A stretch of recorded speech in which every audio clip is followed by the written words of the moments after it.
Hello મિત્રો, good morning, જય દ્વારકાધીશ.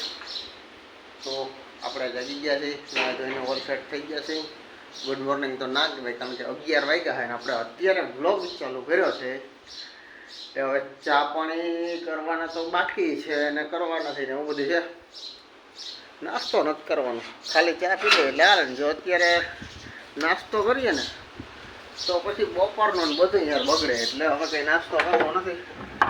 ખાલી ચા પીવાની બાકી છે, ચા પી લઈ અને પછી આ લાઇટ નથી. એક તો મિત્રો અત્યારે તો પવન એટલો છે ને વાત પૂછો આમ ફૂલ હવામાં લાઇટ રહેતી જ નથી. હું હોય હું નહીં.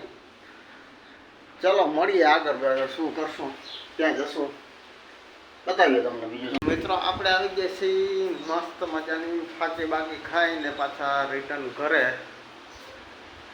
પવન બહુ છે એટલે આપણે કામ કરવાનું હતું, એ થાય એમ છે નહીં. હવે જોઈએ વસ્તુ તમને બતાવવાની, બતાવું. જો એરબેર કાઢીને ચાલુ કરી દીધું. કાકો વાટકો એક ચા પીને બેસી ગયો છે. વાટકો એક ચા પીને બેસી ગયો. ચકલા બોલે મસ્ત ચી કરે. થોડાક માળા બાળા ઉપર લગાવી દઈએ, નીચે તો બહુ બધા છે. ઝાડવામાં બાંધલ છે, નીચે ઓસરીમાં છે અને અહીંયા એટલા બધા આવે છે. એટલે એક તો જામાં માળો છે જ ઓલરેડી જામાં, એટલે નીચે તો બહુ બધા છે. એટલે કંઈ કે અહીં કંઈક લગાવી દઈ તો સારું છે.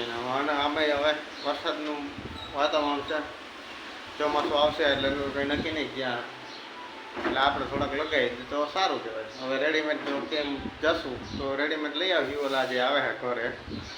બાકી નગર કે ખોખા બોખાને એવું બાંધી દેવું, કેરીઓના નાના મોટા ક્યાંકથી ગોતીને એટલે એવું હે. અને હવે રોટલા થઈ ગયા આપણે તો જમી લઈ. રોટલા બની ગયા, શાક બાકને હવે નીચે જઈ કહેવાનું છે શું છે પછી ચલો આગળ મળીએ તમને. હવે મિત્રો આપણે આવી ગયા નીચે ને હવે રોટલા બોટલા થઈ ગયા એટલે હવે ખાઈ જોઈએ હવે શું છે શું બનાવી.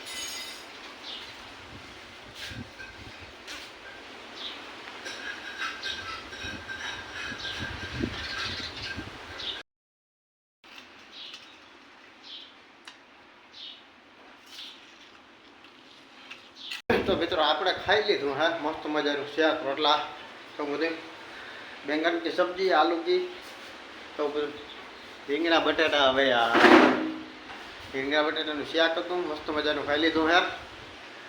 અને બપોર પછીનો પ્રોગ્રામ તો એવો હે કે આંબા ફાઇનલી કટિંગ કરવાના છે. એ વાત પાકી છે, કારણ કે આજની તારીખમાં કામ નહીં બતાવી ને, પવન બહુ છે. એટલે જો આડાવાળી ભાંગી જાય એના કરતાં તો આપણે આપણી રીતે જ કટિંગ કરી નાખીએ. એટલે આજ હાઈન થાય ને તો એનું કામ લઈ લેવાનું હોય, એ વાત ફાઇનલ છે. ભલે હાઈન સુધીમાં ગમે ત્યારે આજ એનું કામ એક પૂર્ણ કરીએ, છેલ્લું કામ લાસ્ટ બાકી હતું કરી નાખીએ, પછી કંઈ ઉપાધિ નહીં. પવન બહુ છે યાર, એટલે બધું કાપી જ પડીએ ફરજિયાત એમ. એ તો આડાવાળી ગમે તેમ આંબો સ્થળમાંથી ભાંગી જાય એવું થાય. એટલે હવે આગળ જોઈએ, હાલો બતાવીએ તમને બપોર પછી ક્યાંક ટાઈમ મળે. જો કંઈ ઉડતું તીર નહીં આવી જાય તો આજ તો કામ લઈ જ લેવું. હા કાલે એવું જ જતું, 2-3 ઉડતા તીર આવ્યા તો લેવા મળે ફરજિયાત. એટલે આજ તો કંઈ એવું કંઈ છે નહીં કામ. બપોર પછી હવે આંબાનું કામ લઈ લઈએ. તો મિત્રો આપણે ખાઈ પીને ટકાવી દીધી મસ્ત, અને હવે જાગી ગયા ને ઉઠીને ચા પાણી પીધા, મસાલો વસાલો ખાધો એવું કર્યું. અને ભાઈ હમણાં થોડાક દિવસ પહેલાં તમને ખબર હોય તો વરસાદ આવ્યો હતો આપણે થોડો ઘણો, બહુ જાજો નથી આવ્યો બધો કંઈ. તો હવે નવા કામમાં એવું છે, તમે જોઈ લો, હું તમને બતાવું તમને. જાઓ થઈ ગયા બધે ચાલુ. ભાઈ તો રાપ ને રપટા ને એવું બધું વળી પાછું ચાલુ થઈ ગયું, કારણ કે વરસાદ એવો બધો હતો નહીં ને, એટલે વાવણી તો થાય એમ નથી. પણ બધાની પહેલાં ખળ તો ઉગે એ વાત તો ફાઇનલ જ હોય. એટલે પાછા બધે રપટા મારવાનું ચાલુ કરી દીધું હે. કાંઈ નહીં, તો ઘરના ટ્રેક્ટર હોય તો ભાડે જે નથી એ તો ભાડે જવાના જ છે. પણ જેના ઘરના છે ને ડીઝલ તો જવાનું ને, ડીઝલનો ધુવાળો થવાનો જ છે, એમાં તો કંઈ હાલવાનું જ નથી. એટલે આવું હે ને બધી બાજુ ફરતી બાજુ આમ આ બે જગ્યાએ મેં તમને હમણાં બતાવ્યું. અહીંયા હાલે એવું નથી, બધી બાજુ આવી રીતના જ હાલે છે. કંઈ નહીં, તો ડીઝલનો ધુવાળો થવાનો જ છે. એટલે ભાઈ ઓછો વરસાદ થાય ને તો હવે કહ્યું હોય આવું બધું છે આપણે, કાંઈ વાંધો નહીં, હાલો હાઈલા કરે, બીજું શું હોય. લો મિત્રો, તો આપણે ફાઇનલી વારો આવી ગયો છે આપણા હથિયાર લેવાનો. કટિંગ કરવા જઈએ હવે. ચલો મળીએ ત્યાં જઈને, આગળ આગળ બતાવીશું તમને. આપણો હા ભાઈ ખાઈ જો.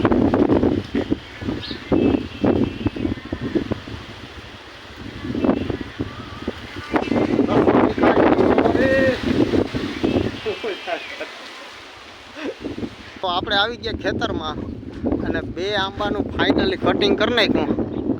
થોડું ઘણું કર્યું કે હાવ મસાલો દઈ દેવાનો નથી.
આપણે તારી રાખીને બધા આંબાનું કટ કરી નાખ્યું છે, બરાબર છે. જોવો તમે,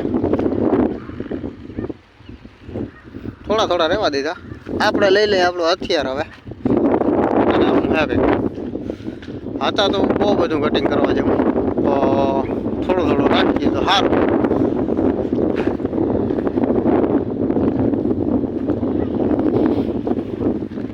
થોડું થોડું એટલે હાવ એમ તો હાવ થોડું થોડું જ રાખ્યું, બાકી બધું દઈ દીધો મસાલો. 3 હેર ભરીને નાખી. જો હા આંબો બહુ હોય એટલે બહુ મોટો હતો, એને ક્યાંક ક્યાંક થોડા થોડા પાંદડા રહેવા દીધા, બાકી બધાય કાપી નાખ્યા. 2 આંબાના ખાસા હે એ વાવવાના હે વાર. અને ભાઈ આંબા અડધા કચ્છના હે, 2 આંબા હે અડધા કચ્છના હે, અને ઓલે બાજુ અડધા હે ને હનુમાનગઢના હે. અને હનુમાનગઢની કેરી એટલે વાતું પૂર્યું એવી. તો મિત્રો આપણે આંબા કટિંગ કરીને આવી ગયા હતા ઘરે. ટીવી જોઈ થોડી વાર, મોબાઈલ મિત્રો એવું બધું કર્યું. મસ્ત મજાનું જમી લીધું છે. હવે થોડીક વાર મોબાઈલ જોશું, બહાર બેસ્યું એવું કરીએ. અને આ વ્લોગને અહીંયા જ આપણે એન્ડ કરી દઈએ તો કેવું રહે. તો મળીશું નેક્સ્ટ વિડીયોમાં. તો વિડીયો કેવો લાગ્યો જરૂરથી જણાવજો, અને લાઇક, શેર અને સબસ્ક્રાઈબ કરવાનું ભૂલતા નહીં. તો મળીએ નેક્સ્ટ વિડીયોમાં. ત્યાં સુધી બધાને જય દ્વારકાધીશ, જય શ્રી રામ, બાય બાય.